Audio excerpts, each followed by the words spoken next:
Psalm 78, 1 through 31. Give ear, O my people, to my law.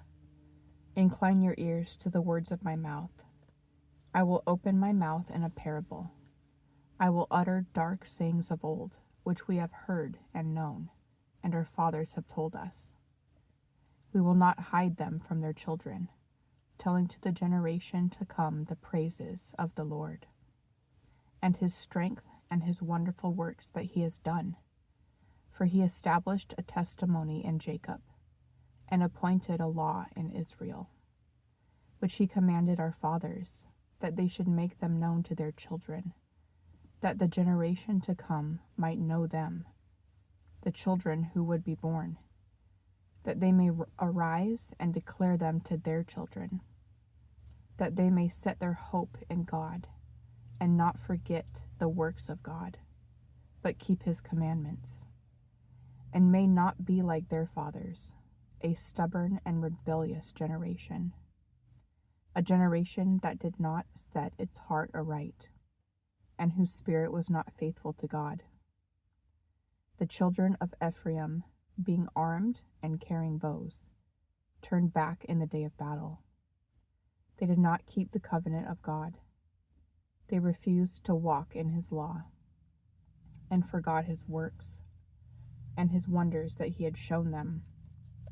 Marvelous things he did in the sight of their fathers.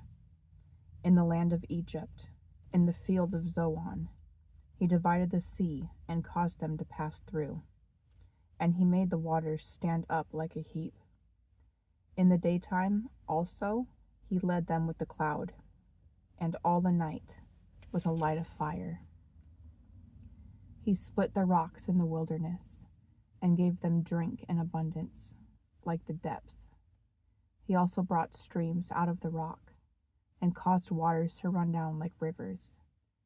But they sinned even more against him, by rebelling against the Most High in the wilderness. And they tested God in their heart, by asking for the food of their fancy. Yes, they spoke against God. They said, "Can God prepare a table in the wilderness? Behold, he struck the rock so that the waters gushed out, and the streams overflowed. Can he give bread also? Can he provide meat for his people?" Therefore the Lord heard this and was furious.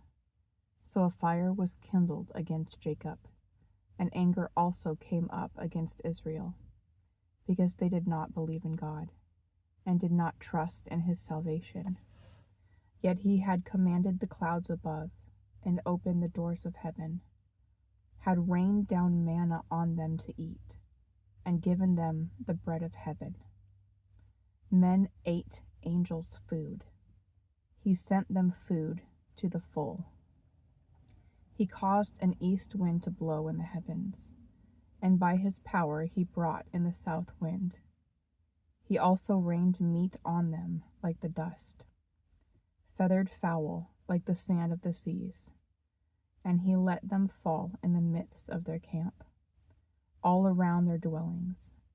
So they ate and were well filled, for he gave them their own desire. They were not deprived of their craving, but while their food was still in their mouths, the wrath of God came against them, and slew the stoutest of them, and struck down the choice men of Israel.